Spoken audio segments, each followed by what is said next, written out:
Hoje, aqui no Universidade Aberta, nós vamos falar de história, mais especificamente da Revolução Federalista. É isso que trata um projeto de pesquisa aqui da universidade, que tem como um dos objetivos identificar a posição do Estado de São Paulo sobre um dos momentos mais importantes do Rio Grande do Sul. Além disso, você vai conferir em quais áreas um profissional com licenciatura em História pode trabalhar. E ela não se limita à sala de aula. Fique com a gente, o Universidade Aberta está só começando.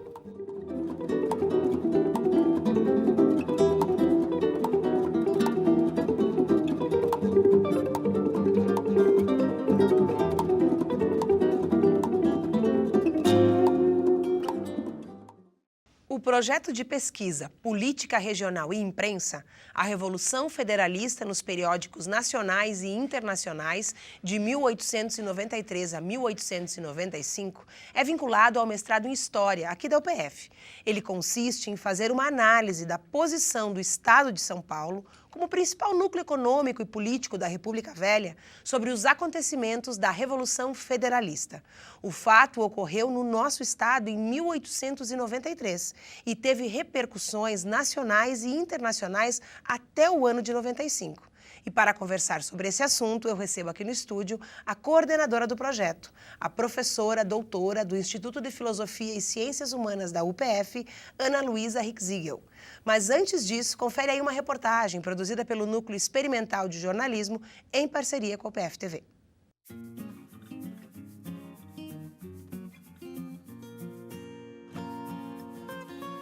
A imprensa, ao longo do tempo, foi um dos principais espaços para registro histórico. Como testemunha dos acontecimentos, o jornalismo cumpre um importante papel de documentário presente. Para a professora Maria Joana Scheisse, este é um dos compromissos da profissão. Os arquivos históricos hoje são cheios de material de imprensa, especialmente de jornais. Então, uma coisa caminha junto com a outra. E no jornalismo a gente discute muito essa responsabilidade, então, que o jornalista tem por construir esses acontecimentos que vão se tornar registros históricos, porque isso vai ficar como documento para a história.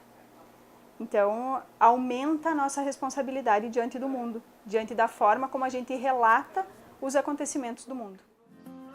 Além de registrarem acontecimentos, os jornais acompanham o desenvolvimento da cidade e suas diversas mudanças.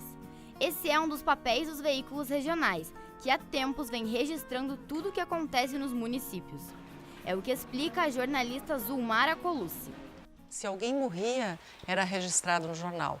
Se alguém viajava para uma viagem de negócios ou uma viagem de passeio, era registrado no jornal. Tudo era registrado no jornal.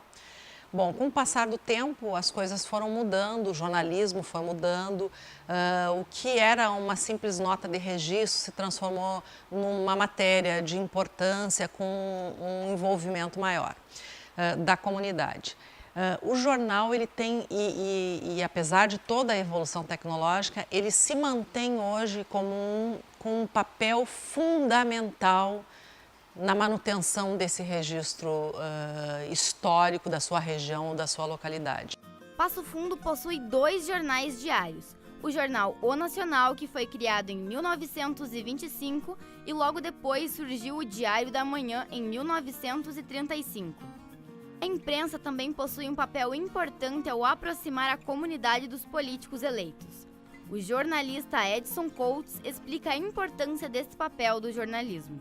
O diário também serve, a imprensa, de uma maneira geral, também serve para fazer essa ligação entre a comunidade regional e os seus eleitos, os seus políticos, os seus representantes aí que foram eleitos, que estão ou na Assembleia Legislativa, estão também nos palácios, seja no Piratini ou lá no Palácio do Planalto, também lá no Congresso, lá em Brasília, o que é muito importante para intermediar. Eles estão lá justamente para atender as demandas dos seus eleitores diretamente em Brasília, possivelmente é bastante distante daqui, mas o veículo de imprensa, entendo que também tem esse papel importante de levar uma demanda da comunidade até esse representante político, já que é mais fácil o contato dele, já que nem sempre esse eleito, esse candidato ou esse político tem a possibilidade de circular pelas ruas da cidade, e o veículo de imprensa está inserido em sua comunidade, tem essa visão e busca sempre também atender aí os anseios da própria comunidade e levar até eles e fazer, digamos que até uma cobrança, entre aspas, a esses políticos que estão lá.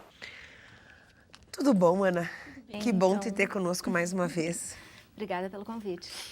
Ana, a gente pensa na Revolução Federalista e, por um lado, ela é uma coisa muito presente no nosso cotidiano, né? Existem datas em que se rememora essa revolução, se discute amplamente a validade dela, os motivos, as consequências, mas isso muito assim na casa das pessoas, inclusive nos CTGs, em todos esses espaços, né? Especialmente no nosso estado, onde as tradições são amplamente celebradas, rememoradas. Mas, teoricamente, por que é importante voltar a olhar para esse momento? Esse momento é um momento de grande tensão no Rio Grande do Sul. São 2 projetos políticos de governo que levam a uma guerra civil. Uma guerra civil que dura de 1893 a 1895, extremamente sangrenta. É o episódio mais sangrento da história do Rio Grande do Sul, aonde a degola foi usada amplamente de lado a lado, né?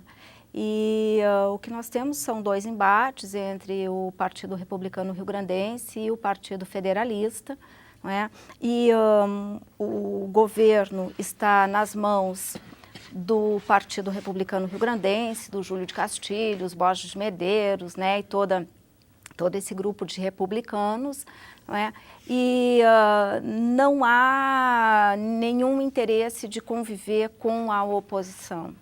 Então, a perseguição aos federalistas, ela vai ser cruel e vai provocar a saída desse grupo pela fronteira do Uruguai. A gente tem entre julho de 92 até quando eclode a Revolução em fevereiro de 93, um êxodo de federalistas ao Uruguai na ordem de 10 mil pessoas, o que para a população da época era bastante, né?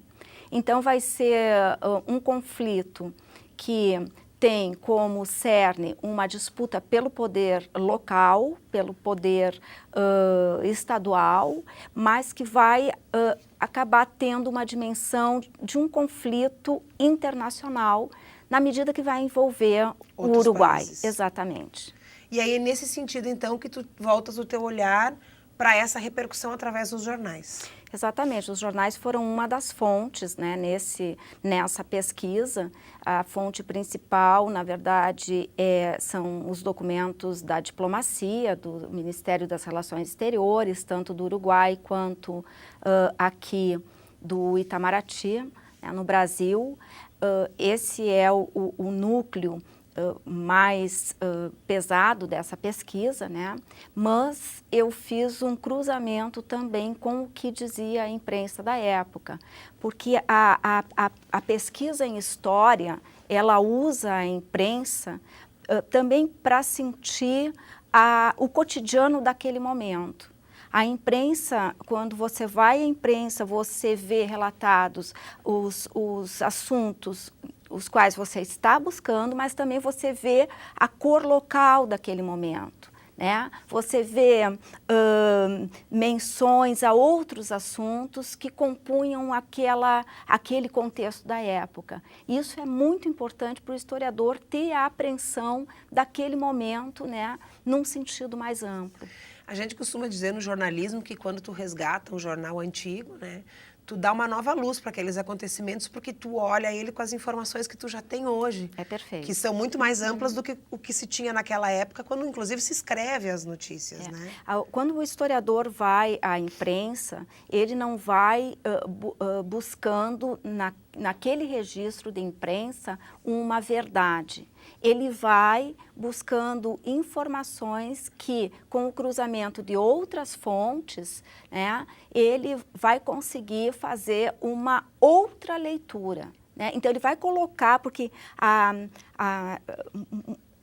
Dizem, né, os estudiosos dessa questão da imprensa que o jornalismo ele é até um certo ponto ahistórico, porque a notícia, né, ela é aquela notícia instantânea e às vezes ela está fora de um contexto, de antecedentes ou mesmo de efeitos posteriores. E o historiador vai com essa intenção de fazer uma leitura daquilo que o jornal registrou, né, à luz de um contexto mais amplo, colocar a notícia naquele contexto e ver, inclusive, Bibiana, por que o jornal está dizendo isso, né? O que tem atrás desta notícia. Né?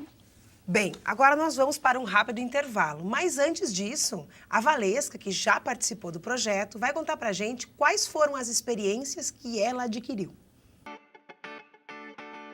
Meu nome é Valesca, eu sou mestranda no programa de pós-graduação em História aqui da UPF e eu participo do projeto de pesquisa desde a minha graduação.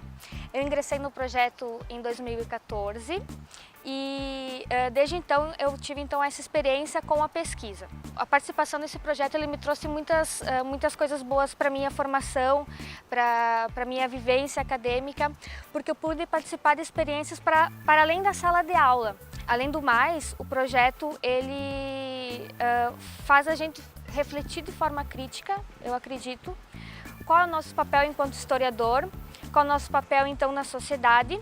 E tudo isso, toda essa minha participação durante a graduação no projeto de pesquisa fez com que abrisse muitas portas para mim, como por exemplo o meu ingresso no mestrado, porque a partir do projeto é que eu então ingressei na pesquisa e me incentivou para que eu seguisse minha formação, uma formação continuada e ingressasse no mestrado.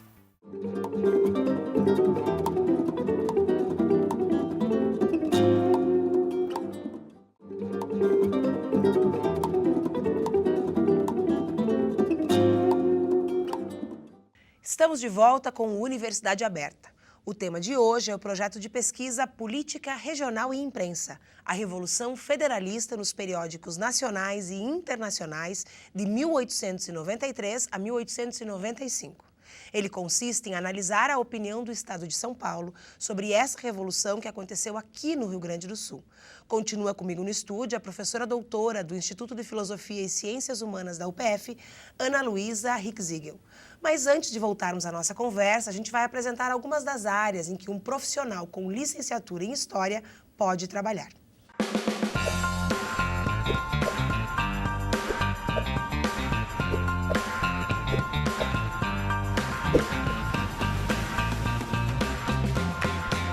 Você se lembra dos seus professores de História do ensino básico? Todos eles têm algo em comum, a licenciatura, que habilita o professor a dar aula para o nível básico, ou pesquisar temas específicos em arquivos, institutos de pesquisa e na universidade. Outra função fundamental do historiador é contribuir no trabalho de museus e arquivos históricos, pesquisando as obras e documentações.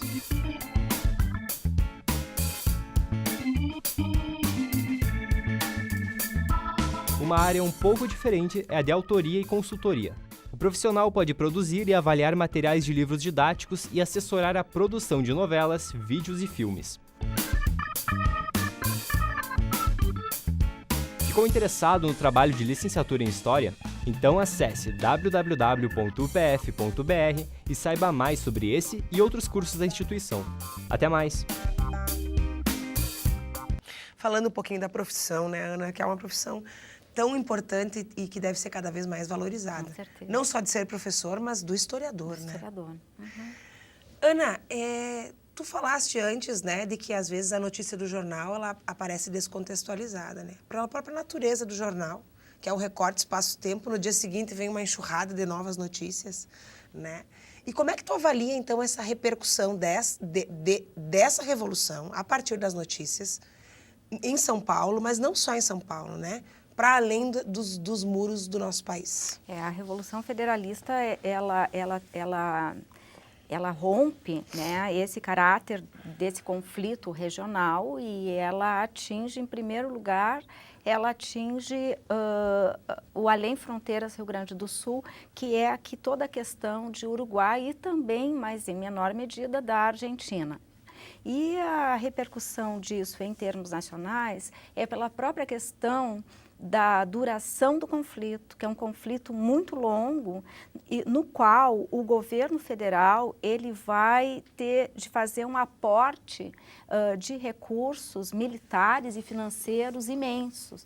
Então, lá pelas tantas, essa questão desse gasto do governo federal e dessa mobilização de tropas, de munição, de tudo, enfim, que envolve uma Recursos guerra, humanos. exatamente na fronteira, não é? Isso vai começar a incomodar, não é, outros estados da federação. Especialmente o centro econômico do país. Exatamente. Então, até que ponto, não é, que essa guerra, né, ela está drenando as finanças, né, do Tesouro Nacional. Né? E não muito diferente do que hoje em dia, por exemplo, quando o Brasil manda tropas para outros países, por exemplo, é um questionamento que a população mesmo faz, né? Exatamente. Quer dizer, é o nosso dinheiro que está indo para fora. Exatamente. Vale a pena? Devemos fazer isso? E lá pelas tantas também, a própria posição do governador do Rio Grande do Sul, que é o Júlio de Castilhos, não é?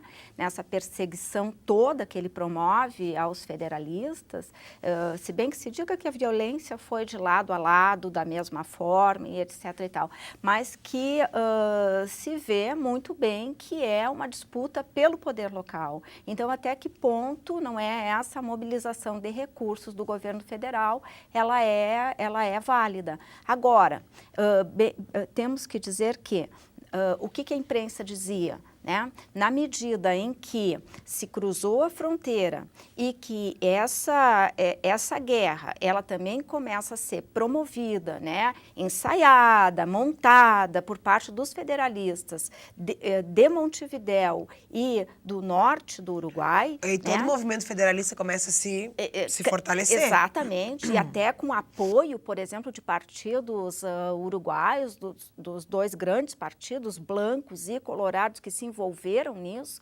diretamente falando, né? Quando isso toma essa dimensão internacional, aí, de fato, o governo federal também vai ter que tomar uma posição em termos diplomáticos, não é? Eu tinha te dito no intervalo que eu tinha a impressão de que a Revolução Federalista tinha sido um pouquinho mais longa, em termos de anos, né? Eu imaginava em torno de 4, 5 anos.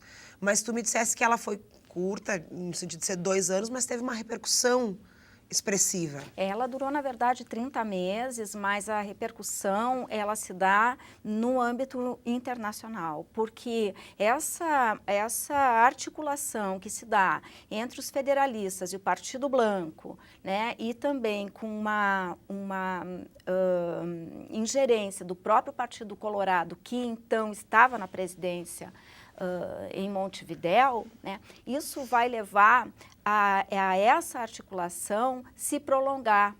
Esses contatos... Isso vai reverberar em outras revoluções fora do Brasil. Exatamente. Esses contatos das lideranças federalistas, blancas, do PRR, com os colorados, enfim, e depois essas alianças vão trocar de lados, não é? O castilismo, o borgismo vai se aliar aos blancos, que estiveram até ontem ligados aos federalistas, né? Isso vai acabar se prolongando no tempo, porque há toda uma efervescência política revolucionária no Uruguai em 2 ocasiões, 1897, e essa Revolução de 1897 tem desdobramento lá em 1904, não é?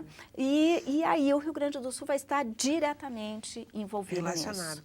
Inclusive, a gente escuta falar, assim, leigamente, né, nas conversas de casa, assim, que muitos federalistas gaúchos, né, ajudaram, serviram de mão de obra, vamos dizer assim, nessas outras revoluções, né? Com um contingente tão grande. Exatamente. O governo do Rio Grande do Sul, né, o Júlio de Castilhos, depois segue o Borges de Medeiros, ele franqueou o território rio-grandense para que os blancos viessem, se organizassem aqui contra o governo de Montevidéu, o governo colorado.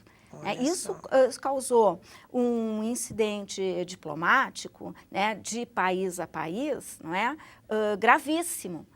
E a minha tese é de que nesse momento se estabelece o que eu conceituo de uma diplomacia marginal, porque essa diplomacia, ela não vinha do Ministério das Relações Exteriores, ela não vinha, então, para falar corretamente, do Itamaraty, né? Aliás, o Brasil não tinha nessa época uma política diplomática muito clara, muito estabelecida. Não tinha, sim. Já tinha. Já tinha, muito bem focada, não é? Com lideranças muito importantes, não é? Voltada para o prata. Para o prata. Para o prata. Para o prata. Mas isso fica subsumido em função da atuação do castilhismo-borgismo em relação a Montevidéu. Então, é uma diplomacia que vai se impondo do Rio Grande do Sul, né? Inclusive o embaixador, que é o Vitorino Monteiro, que havia sido, inclusive, vice-governador aqui no Rio Grande do Sul, ele foi nomeado embaixador, né,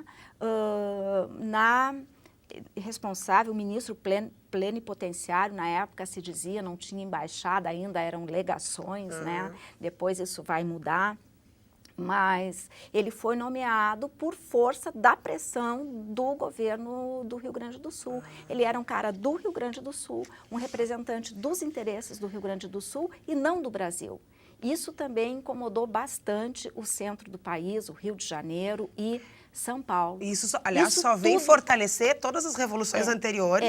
Exato. E esse sentimento, inclusive esses movimentos, talvez, que hoje ainda sobrevivem, né? Os movimentos até separatistas, assim, dessa coisa de que o Rio Grande do Sul tinha esse poder nesse período da história, né? E tocando nesse ponto, Bibiana, especificamente, da questão da separação, esse foi um argumento muito usado pela imprensa, não é, castilhista. A gente tem aí o jornal A Federação, né, de longa história, e é o jornal que fazia toda a prédica do Partido Republicano Rio-Grandense, e ele insiste que os federalistas querem a separação do Rio Grande do Sul e que estão tramando anexação com o Uruguai. Isso é recorrente nos nossos movimentos políticos e de guerra, né, no Os Estado. federalistas sempre negaram isso, não havia realmente nenhum movimento nesse sentido, mas o jornal passa essa